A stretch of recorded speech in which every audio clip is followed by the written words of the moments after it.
So, for today's vlog ko, since malamig dito at maulan sa Tayabas, so, kung titingnan nyo guys, naka-jacket ako kasi sobrang lamig dito. Kaya naman, magluluto ako ngayon ng lauya using puso ng saging. Kasi kadalasan, ang ginagamit sa pagluluto ng lauya is langka. So, since wala akong makuhang o mabiling langka, ang gagamitin natin ay puso ng saging as a substitute dun sa langka. So, let's go. Dalawa lang naman kami kakain. Ngayon, bumili lang ako ng half kilo ng baboy. Kasi,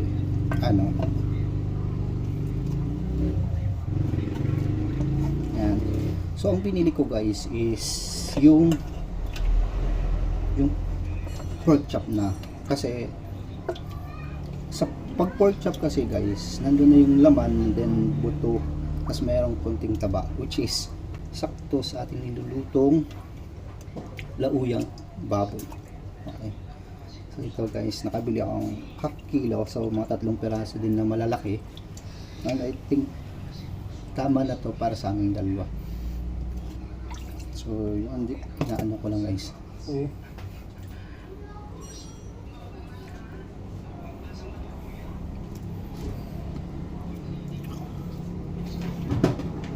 grabe, ang hirap ng tubig dito guys pag maaga ng oras, so hindi ako makapagluto ng maayos.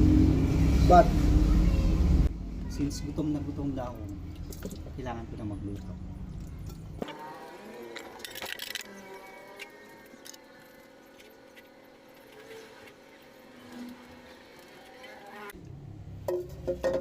Perfect guys sa lamig ng panahon dito ngayon na luto.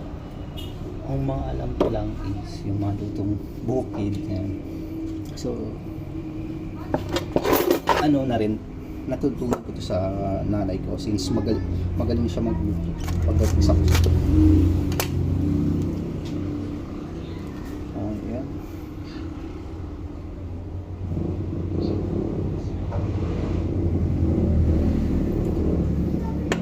So sa pagkat ng puso guys, mas maganda yung medyo malalaki.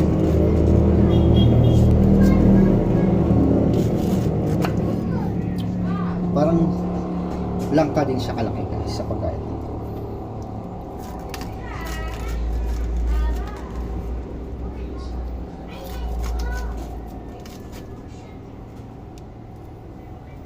Ayan, tinanggalan ko siya guys ng syempre matigas to, so kailangan natin tanggalin.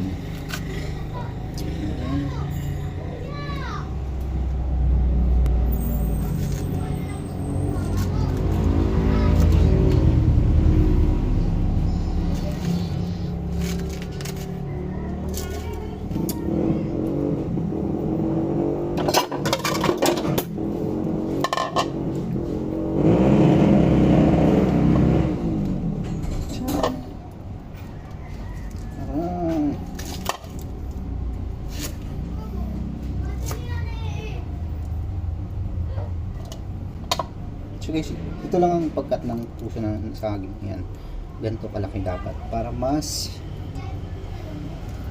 mapipil mo yung sarap talaga ng pag ganito kalaki. Yung lasang-lasang yung sarap ng puso ng saging. Wow, sarap ng pagmama.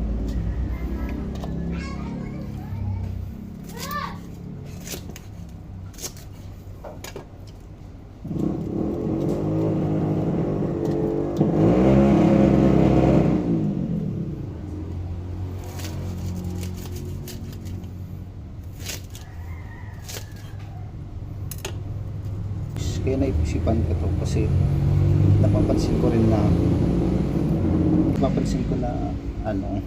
lagi na lang ako baboy ang kinakain, or kapag hindi mga unhealthy na yung kinakain ko masyado, unlike nung nasa province sa Iloilo, puro kami gulay.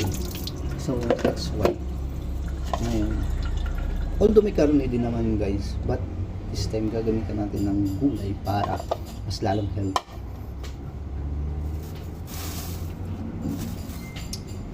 So, okay. Ito yung atsuete. Ilalabas muna natin yung kulay ng atsuete guys. Bago natin simulan gusahin yung so ayan, ano lang guys, palalabas na naman natin yung kulay ng atsuete.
So, ito yung parang natin guys, gagayatin ko lang yung ating mga gagamitin na sangka. Of course, hindi mawawalang sibuyas, bawang, luya, and of course, meron tayong sili na mas lalong magpapasarap sa sabaw ng ating nauyang langka. So, yan, tatantadin ko lang itong bawang guys.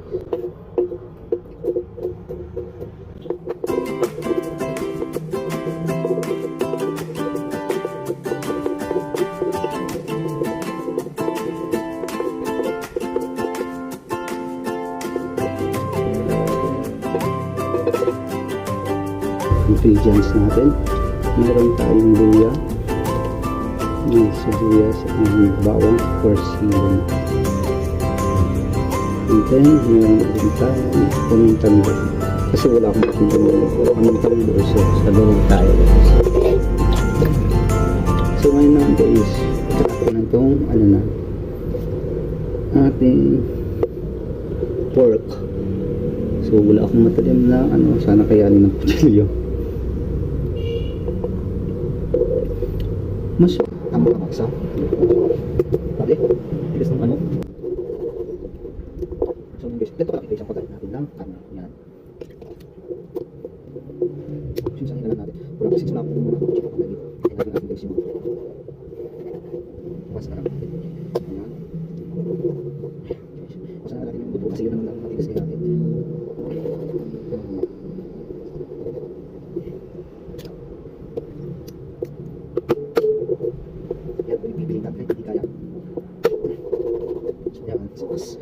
Natin ang buo. So, kailangan ng lakas guys. Kaya gawin na natin ng pork guys. So, yun na guys, nakita natin para sa ating uyang ba. Sana!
Pakakulan natin siya guys ng 2 minutes.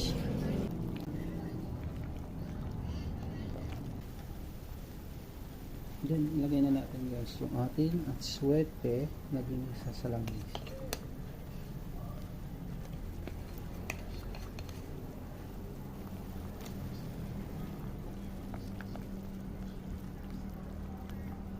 Oh, shit.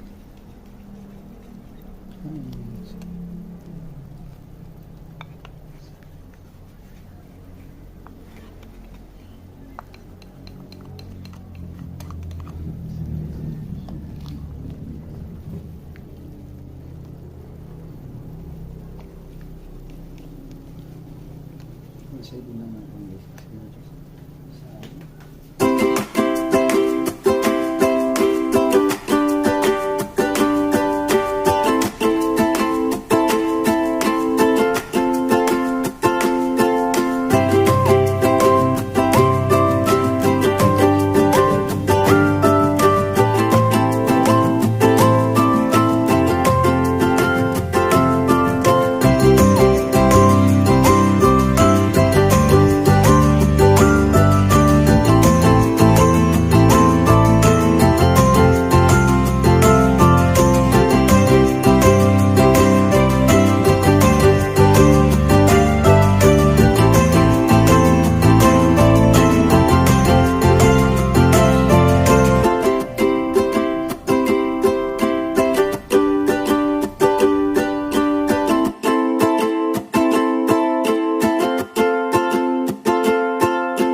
So yun guys, tapos na yung aking nilulutong lauyang baboy. And so ngayon nga, inaantay ko na lang maluto yung aking sinaing kasi mas masarap ang lauya guys, especially pag pinarter mo siya sa mainit na plain rice.